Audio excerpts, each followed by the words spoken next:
I want to go over the incredible benefits of adding baking soda to your diet. Hello everyone, welcome to my channel. I'm going to explore this incredible household staple that's not only used just for baking anymore. Well, actually, when I was a little girl growing up, I remember my mom telling us to use baking soda, put a little bit of baking soda on our toothbrush to brush our teeth because it helps whiten the teeth and it helps freshen your breath. And she says, make sure you get that tongue. So we would brush our teeth and then we get the tongue. Now, we would use fluoride toothpaste as well, but either we'd start off with the baking soda or we would end with the baking soda. So I would start with the toothpaste, brush my teeth, and then end up with the baking soda in the end. And then as I'm growing up, you start seeing these toothpaste companies adding baking soda to their product. Go figure, mom always knew best. As I said before, baking soda has numerous health benefits. Come and join me as I dive into the amazing ways that baking soda can add to your health and wellness and why you should consider adding it to your health routine. Okay, so we can make that number one. Baking soda is great for good oral health. Take care of that mouth, take care of those teeth. And because it's gritty, it's a natural abrasive, so it will remove the stains from your teeth. So for all you coffee drinkers out there, I'm more of a tea drinker, but I guess the dark teas can stain the teeth as well. But especially the coffee drinkers, or anybody who drinks dark drinks, this is a great stain remover because of the abrasive nature of this baking soda. It also removes plaque.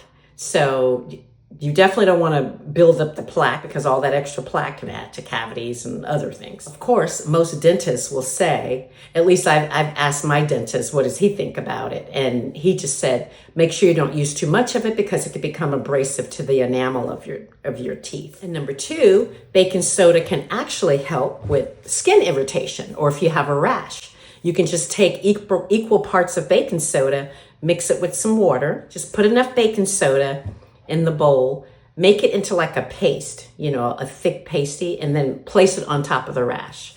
And that should help with the itching part of it. Okay, so we're gonna do equal parts baking soda and water for our paste for our skin. I'm gonna start by putting some of the baking soda on your plate or bowl, whatever you wanna use.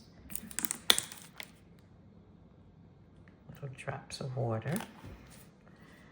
Make sure it's a small amount because you want it to be pasty, not watery.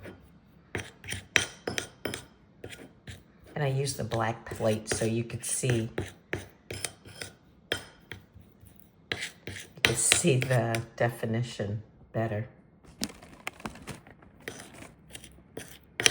You see how it's getting pasty? So it's just literally little drops of water, creating that paste.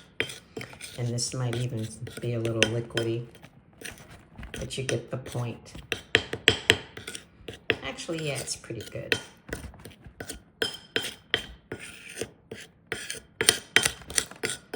Now, you can do a thicker paste too, and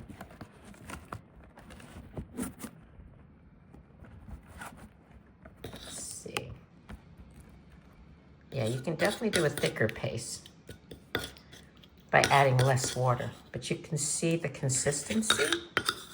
So you would take this, put it on the skin, say there's a rash on my hand, and then I would rub it in. I mean, you can use your hands as well, but I'm just using the spoon. But you can use it, and if there is a pronounced rash there, I would say load it up on there, like so. And I will let it sit for a few minutes. Okay, let it sit on the rash, and then you will feel that. I actually feel it cooling now, and I don't even have a rash there. You'll feel a cooling sensation, and the baking soda has the sodium bicarbonate in it, and that will go to work to relieve the itching and the skin irritation of the rash. So simple as that. And as you can see, as I move my hand, it's not moving, it's in place. So it's actually thick enough to stay in place for sure. Definitely thick enough. And then, you can rub it in as you like, I'll just go ahead and wash it off since I don't have a skin rash, but you get the point. You see how it was thick enough to stay in place, okay?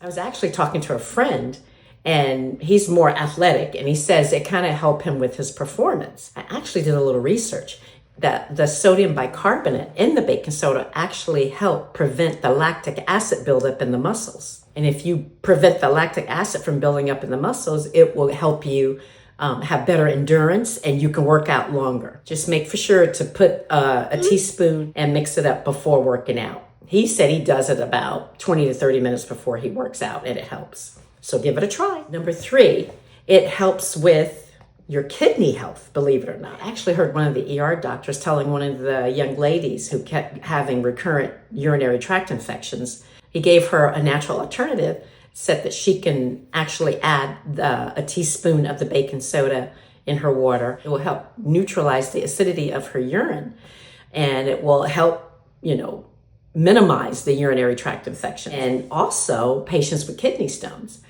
Of course, with kidney stones, you want to drink more water, because with the more water, it'll help dilute all of the toxins out of your kidneys and your liver, and it flush out all of that. And you won't have to worry about those stones forming.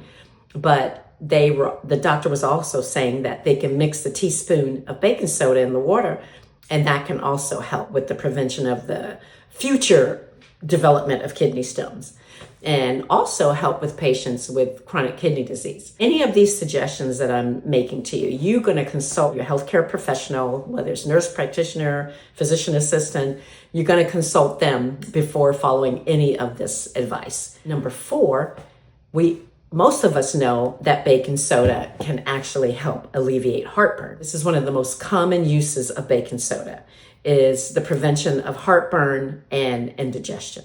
When you mix the baking soda, like a teaspoon or so, within 8 ounces of water, it can help neutralize the stomach acid. When you neutralize that stomach acid, it will provide relief from the heartburn and from the indigestion, the stomach indigestion. All you have to do is mix a teaspoon of the baking soda within a glass of water, and there you go. Voila, as they say.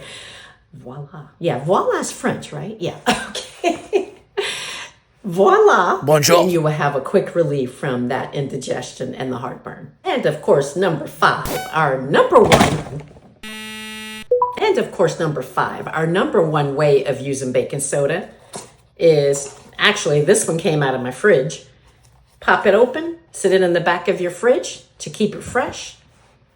And it'll keep it odor-free and just keep that fridge fresh for at least a month. Let me see. I don't know if this says how long. I usually keep mine in there for about a month or more. And during the whole time that it's in there, I'm actually using it, for brushing your teeth. And I actually use baking soda for cleaning the countertops. That's another use. I'll say number 6 or 5A. I actually use it for cleaning my countertops. Now, I don't know if it's a disinfectant, but it definitely deodorizes the area. I even put it in my toilet sometimes just to scrub it. If I, make for sure there's no stains in there, of course, because I clean my toilets regularly, if not every other day. But it also is good for, refreshing the toilet because of being a deodorizer. I've even heard of people using it as deodorant. Some people use it as, and then of course you see it in deodorants now. So baking soda apparently has many, many uses. So you can add it to your health regimen or add it to your cleaning regimen. I never put it in the laundry. Arm & Hammer has detergent now, and I never thought about adding extra baking soda to it. I mean, it couldn't hurt, I guess, if you put it in there, especially if you put it with the whites, to make for sure, because if it whitens your teeth, it should whiten the clothes, right? I would think. So I'm just thinking as I'm talking and kind of adding to the script that I had prepared for this. But I got my wheels turning now, like, wow, yeah, it could possibly be great for that. So I don't know, you get creative. Maybe you have some uses that you would like to share with everyone. And feel free to add it to the comments below. I'd love to hear different ideas, especially natural remedies. Baking soda is natural, well, as natural as can be, I guess, without all of the side effects and all that stuff. Of course, if you use too much of it, you could probably have problems. So that's why I always say consult your physician, healthcare provider, healthcare professional before doing anything that I suggest, because this, of course, is for educational purposes only. But it's been great for my health, and it's been doing great things for my teeth and everything else along the way. So why not try to see if it can help you in the long run? Thank you so much for joining us. If you found this video informative, please feel free to share it, and if you haven't subscribed already, please subscribe. Thank you so much for your time, and have a great day. I'm Nurse Sabrina Clayton, wishing you a great and healthy day.